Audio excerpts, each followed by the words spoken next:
There are no standards in email coding, and whereas when you're designing for a web page, it pretty much is going to render consistently across browser to browser. When you're designing an email for AOL, Yahoo, Hotmail, where there are no consistent standards, it's going to show up a little differently.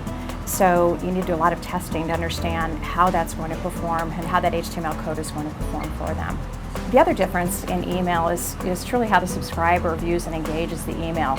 There is a deliberate action to go from each stage to the next stage in an email. So you can't really view an email. If you're creating an email, you can't view it as a printout or as a PDF on your computer screen, because that's just not how the subscriber is going to see it. Subscriber's inbox is a very noisy place. It's filled with the clutter of tons of messages, folders, calendar invites.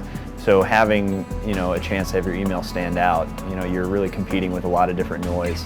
It really all begins with the from name. It's the first place your subscribers look, and 73% of them will make the decision to report your email as junk or spam based upon that. So if they see a name that they recognize and that they trust, they're more likely to open. The second most important thing when trying to get your subscribers' attention is your subject line. Even if they see a company and a brand that they know and trust and they want to receive their emails, if your subject line isn't enticing to them, if it's something they're not interested in, they're just going to ignore it.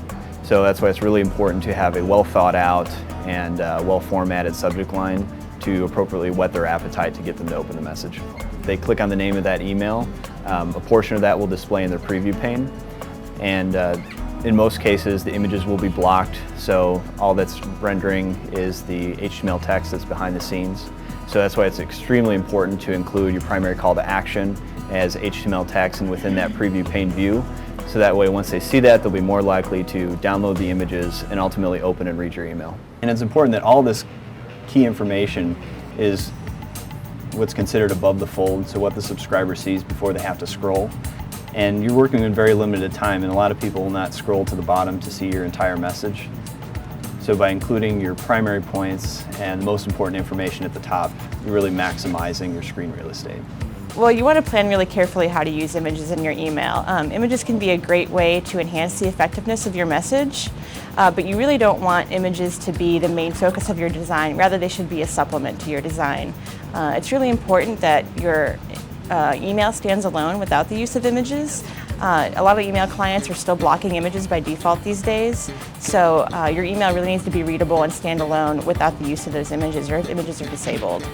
If you're going to use images, it's also really important to make sure you include alt tags. For example, if this is that same email with images disabled, then you can see the main message still comes across loud and clear. The images aren't necessary in order to convey the message of this email. You can even see the alt tags are appearing in the place of some of those images. You should use HTML text and web-safe fonts such as Arial, Verdana, Times, and Georgia whenever possible, especially for your key message or your main call to action. You can also use bullets, buttons, or background colors to encourage subscribers to click once they've made the decision to open your email. Those are the fonts that are commonly installed on most machines, including Mac and PC. So if you specify a font that someone doesn't have on the machine, you're taking a chance that it's going to default to something that you have no control over.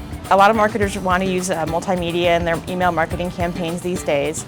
The best idea, if you'd like to include that sort of content in your email, is to link to an external site rather than embed the content directly in your email.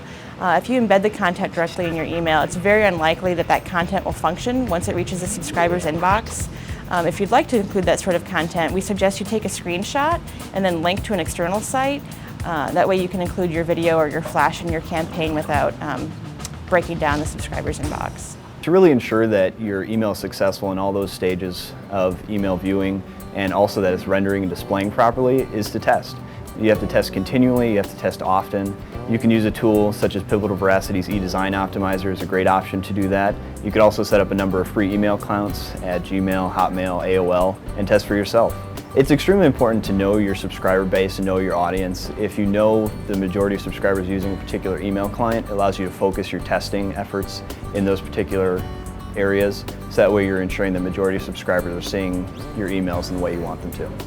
For a good example of how design testing can really drive business results, I recommend that you take a look at the CareerBuilder case study. It's a great example of using in-depth testing and performance-driven design to deliver results. It's important to remember that the email landscape is ever changing. New versions of desktop email software as well as web-based email clients are constantly being introduced. What works today won't necessarily work tomorrow.